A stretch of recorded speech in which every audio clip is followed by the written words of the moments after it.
Hello friends, आज हम लोग क्लास 9th का एक पोएम है द रोड नॉट टेकन, जिसको रॉबर्ट फ्रॉस्ट ने लिखा है।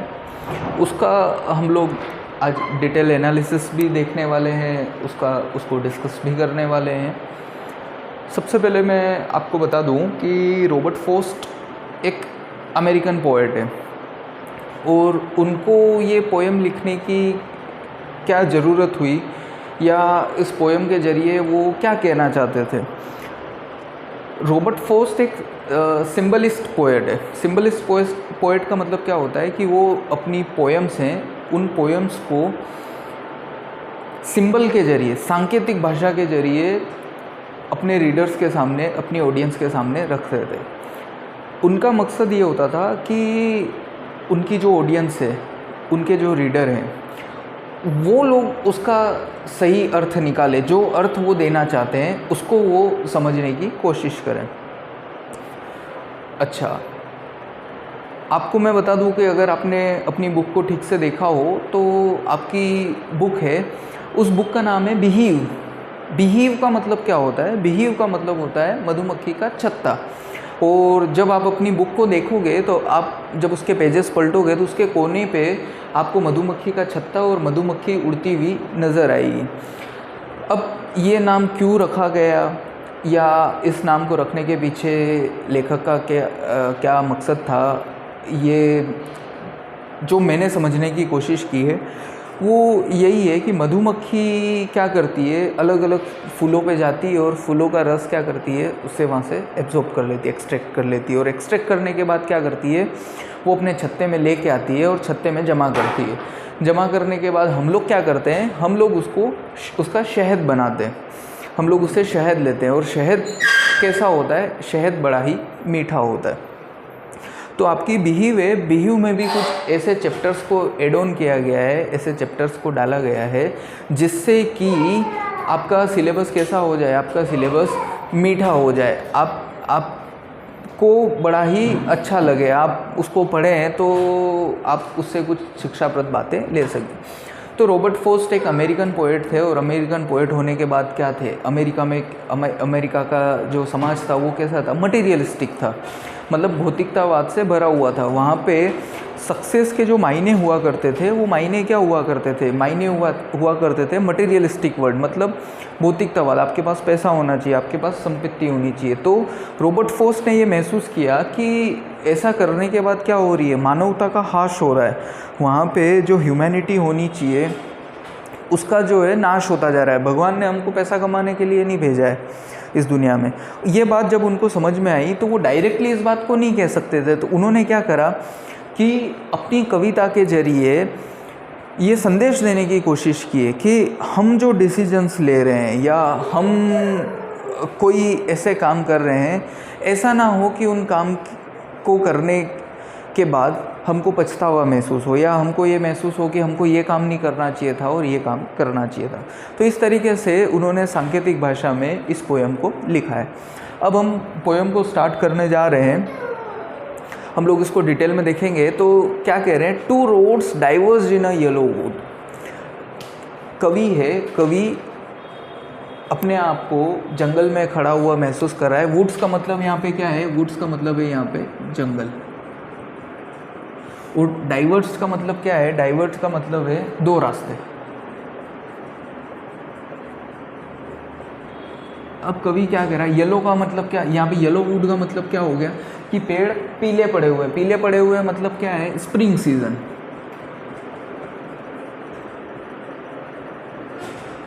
मतलब बसंत की ऋतु है और बसंत ऋतु में क्या हो रहा है कि कवि जंगल में खड़ा हुआ है और जंगल में खड़ा हुआ है तो उसको क्या नज़र आ रहा है? उसको 2 रास्ते नज़र आ रहे हैं। मतलब कवि यहाँ पे खड़ा हुआ है तो एक रास्ता उसको ऐसे जाते हुए नज़र आ रहा है और एक रास्ता उसको ऐसे जाते हुए नज़र आ रहा है। अब जब कवि यहाँ पे खड़ा हुआ है तो क्या हो रहा है? उसके सामने ये परेशानी आ रही है कि वो इस रास्ते पे जाए या इस रास्ते पे जाए। उसको लेके पूरा स्टेंजा हमसे डिस्कस कर रहा है कि 2 road diverse in a yellow would के स्प्रिंग सीजन में जो जंगल में कवि खड़ा हुआ है तो उसके सामने दो रास्ते हैं and sorry I could not travel both. कि कवि ये कह रहा है, कवि के दिमाग में उसकी मनोदशा ये चल रही है कि दो रास्ते हैं लेकिन वो दोनों रास्तों पे नहीं जा सकता है। And sorry I could not travel both, मैं दोनों रास्तों पे नहीं जा सकता हूँ। एंड बी वन ट्रेवलर, क्या कह रहा है कि कवि एक है, वो ट्रेवलर राहगीर एक है। तो एक होने के नाते क्या हो सकता है कि या तो कवि इस रास्ते पे जाए या वो राहगीर इस रास्ते पे जाए। वो साथ में साइमल्टेनियसली दोनों रास्तों पे नहीं जा सकता है, एक साथ दोनों रास्तों पे ट्रेवल नहीं कर सकता है, कवि ये कह रहा है। Long I stood and look down one as far as I could. अब कवि ये कह रहा है, उसको ये तो पता चल गया कि मेरे सामने दो रास्ते हैं, दो सर्कमस्टांसेस है, दो सिचुएशन से, दो रास्ते हैं जो हो सकता है दोनों रास्ते एक ही मंजिल को जाते हो और हो सकता है दोनों रास्ते अलग अलग मंजिल को जाते हो। तो उसके सामने ये दो रास्ते हैं। तो वो वहाँ पे खड़ा हुआ लंबे समय तक ये विचार कर रहा है कि मुझे कौन सा रास्ता चुनना चाहिए जिससे जो मेरे लिए आरामदायक हो या जो मेरे लिए लाभदायक हो। तो वो वहाँ पे खड़ा हुआ देख रहा है और देखता ही जा रहा है कि मुझे कौन से रास्ते को चुनना चाहिए। To where it bent in the undergrowth, कि जहाँ तक उसकी नज़र पड़ती है, जहाँ तक उसकी नज़र जाती है। अंडर ग्रोथ का मतलब क्या है? झाड़ियाँ। ये रास्ता ऐसे जा रहा है तो उसकी नज़र कहाँ तक पड़ रही है? यहाँ तक पड़ रही है। रास्ता ऐसे जा रहा है तो उसकी नज़र कहाँ तक पड़ रही है? मतलब जो मोड़ आ रहा है वहाँ तक जो झाड़ियाँ ही झाड़ियाँ हैं, उन झाड़ियों की वजह से क्या हो रहा है, उसको वो देख पा रहा है कि ज़्यादा दूर तक उसको नज़र नहीं आ रहा है। जहाँ वो रास्ते अलग हो रहे हैं वहाँ पे उसको नज़र आ रहा है कि वो खड़ा हुआ है और खड़ा होने के बाद उसको वो रास्ता दिख रहा है। तो फर्स्ट स्टेज हमें पोएट क्या कह रहा है? पोएट कह रहा है कि वो बसंत ऋतु का समय है, जंगल में खड़ा हुआ है, वो अपना रास्ता तय कर रहा है, सफ़र तय कर रहा है और सफ़र तय करते हुए उसके सामने दो रास्ते आके खड़े हो गए। और दो रास्ते खड़े होने के बाद क्या हो रहा है कि वो ये फैसला नहीं ले पा रहा है, वो इस डिलेमा में है कि उसे कौन सा रास्ता चुनना चाहिए, उसे पहले रास्ते पे जाना चाहिए या दूसरे रास्ते पे जाना चाहिए। तो दूर तक देखता है तो उसको दोनों रास्ते नज़र आते हैं। जो बेंड का मतलब मुड़ाव, कि जहाँ तक मुड़ाव है वहाँ तक उसको वो रास्ता नज़र आ रहा है। मतलब पोएट क्या कहना चाह रहा है इस स्टेंजा के जरिए कि लाइफ में हमारे सामने भी कई सारी ऐसी सिचुएशंस आती है, कई सारे ऐसे घटनाएं होती है कि जहाँ पे हमारे सामने दो रास्ते आके खड़े हो जाते हैं। वहाँ पे हमको क्या करना होता है? वहाँ पे हमको किसी एक रास्ते को चुनना होता है। तो कई बार क्या होता है कि हमारे द्वारा लिया गया फैसला या हमारे द्वारा चुना गया फैसला या तो सही साबित होता है या गलत साबित होता है। अब पोएट दूसरे स्टेंजा में आता है। दूसरे स्टेंजा में क्या कहता है? Then took the other as just as fair and having perhaps the better claim. अब पोएट क्या कहता है? देन टुक द अदर, कि मैं दूसरा रास्ता लेने का विचार करता हूँ। मैं ये सोचता हूँ कि मुझे दूसरा रास्ता लेना चाहिए, जो पहला वाला रास्ता है वो नहीं लेना चाहिए, मुझे दूसरा वाला रास्ता लेना चाहिए। और उसके लिए वो क्या करता है? अपने आप को तर्क वितर्क करता है, वो अपने आप को जस्टिफाई करने की कोशिश करता है कि मुझे ये रास्ता क्यों लेना चाहिए या क्या कारण है कि मुझे ये रास्ता चुनना चाहिए। Because it was grassy and wanted wear. अब वो क्या कह रहा है? Because it was grassy. Grassy का मतलब क्या है? घास से भरा, घास वाला। And wanted wear, though as for that the passing there had worn them really about the same. कि कई बार क्या होता है जब हम लोग किसी रास्ते से चलते हैं, पगडंडी से चलते हैं, तो पगडंडी से चलने की वजह से क्या होता है? रास्ता बन जाता है और वहाँ पे जो घास होती है वो घास क्या होती है? दब जाती है, वो घास उखड़ जाती है। तो कवि वही बात कह रहा है, because it was grassy and wanted wears, कि यहाँ पे क्या है? यहाँ पे कई सारी घास उगी हुई है। घास उगी होने का मतलब क्या है?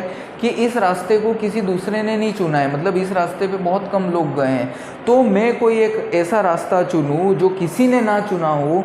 इस मनोदशा से कवि दूसरे रास्ते को चुनता है। मतलब वो जो क्लेम दे रहा है, वो जो तर्क दे रहा है, वो ये दे रहा है कि इस रास्ते पे घास उगी हुई है, मतलब घास वोन आउट नहीं हुई है, वो घास दबी हुई नहीं है, तो उस रास्ते को किसी और ने नहीं चुना है, तो वो इस रास्ते को चुनना चाहता है। Though as far that the passing there, कि इस रास्ते से कोई और नहीं गया है, हैड वोन them really about the same, कि रास्ते क्या होते हैं? हो सकता है कि ये रास्ता भी क्या करें, आगे जाके उसी रास्ते से मिल जाए, या ये रास्ता भी क्या हो, आगे जाके उसी रास्ते से मिल जाए, दोनों रास्ते आगे जाके क्या हो जाएं, एक हो जाएं। लेकिन कवि अपने आप को तर्क ये देता है कि मुझे वो रास्ता चुनना चाहिए जिस रास्ते पे और लोग ना गए हों, जिस रास्ते पे दूसरे लोग ना गए हों, तो वो रास्ता चुन के और मुझे आगे बढ़ना चाहिए। तो इसलिए पोएट ये बोल रहा है कि द रोड नॉट टेकन, मतलब कौन सा रोड उसको लेना चाहिए और कौन सा रोड उसको नहीं लेना चाहिए।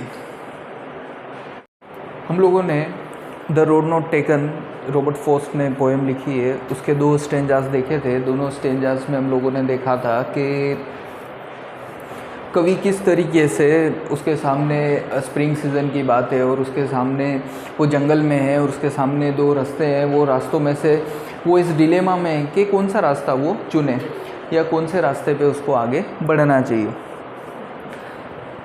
2 स्टेंजास में हमने देखा कि फिर वो ये निश्चय करता है कि उसको दूसरे वाला रास्ता चुनना चाहिए पहले वाले रास्ते को चुनने की बजाय। और अब हम लोग तीसरा स्टेंजा और चौथा स्टेंजा देखेंगे कि तीसरे और चौथे स्टेंजा में पोएट क्या कहना चाहता है। हम लोगों ने पहले बात की थी कि ये एक सिंबलिस्टिक पोएम है जिसमें सिंबल्स के ज़रिए रॉबर्ट फ्रॉस्ट ने अपनी बात कहने की कोशिश की है। And both that morning lay in leaves no step had trodden black। trodden का मतलब क्या है, कुचला, कि वो उस सुबह उसको 2 में से कोई एक रास्ता चुनना था, तो वो उस सुबह वो रास्ता चुनना चाहता था जिसके ऊपर कई सारी पत्तियां रखी हुई थी, पत्तियां रास्ते पे पड़ी हुई थी और जो कुचले जाने की वजह से काली नहीं पड़ी थी, मतलब वो घिसी नहीं थी, काली नहीं पड़ी थी, इट मीन्स घिसी नहीं थी। Oh I kept the first for another day. और कवि क्या कह रहा है कि पहला वाला रास्ता है जिस पे अक्सर लोगों के जाने की वजह से पैरों के निशान बन गए हैं, या वो पत्तियां घिस चुकी हैं, या वो रास्ता काला पड़ चुका है, उसको वो किसी और दिन चुनेगा।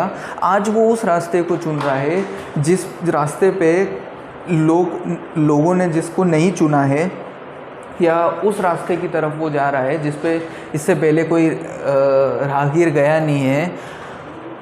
Yet knowing how way leads on to way, I doubted if I should ever come back। कि कवि क्या कह रहा है कि yet knowing how way leads on to way, कि इस बात को जानते हुए कि जंगल के रास्ते क्या होते हैं, एक दूसरे से मिलते रहते हैं।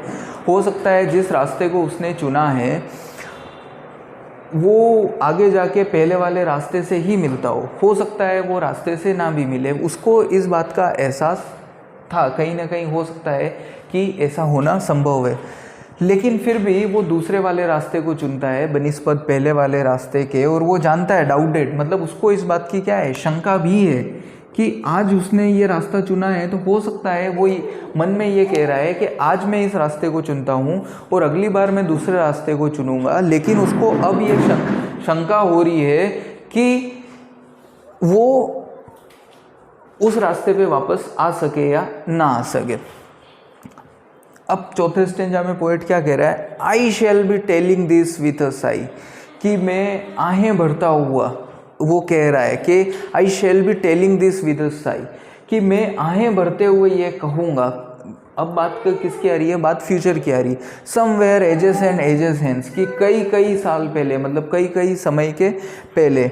2 roads diverged in a wood, कि जंगल में जब मैं जा रहा था तो 2 रास्ते अलग अलग अपनी अपनी जगह जा रहे थे। And I took the one less travelled by, और मैंने कौन सा रास्ता चुना, मैंने दूसरा वाला रास्ता चुना। और वो दूसरा वाला रास्ता कैसा था, कम चला हुआ था। वहाँ पे क्या है, घास घिसी हुई नहीं थी, वहाँ पे घास पड़ी हुई थी जो लोगों के कुचले जाने की वजह से काली नहीं पड़ी थी। और वो घास कैसी थी, वो घास एकदम फ्रेश सी नज़र आ रही थी, क्योंकि उस रास्ते को लोगों ने नहीं चुना था।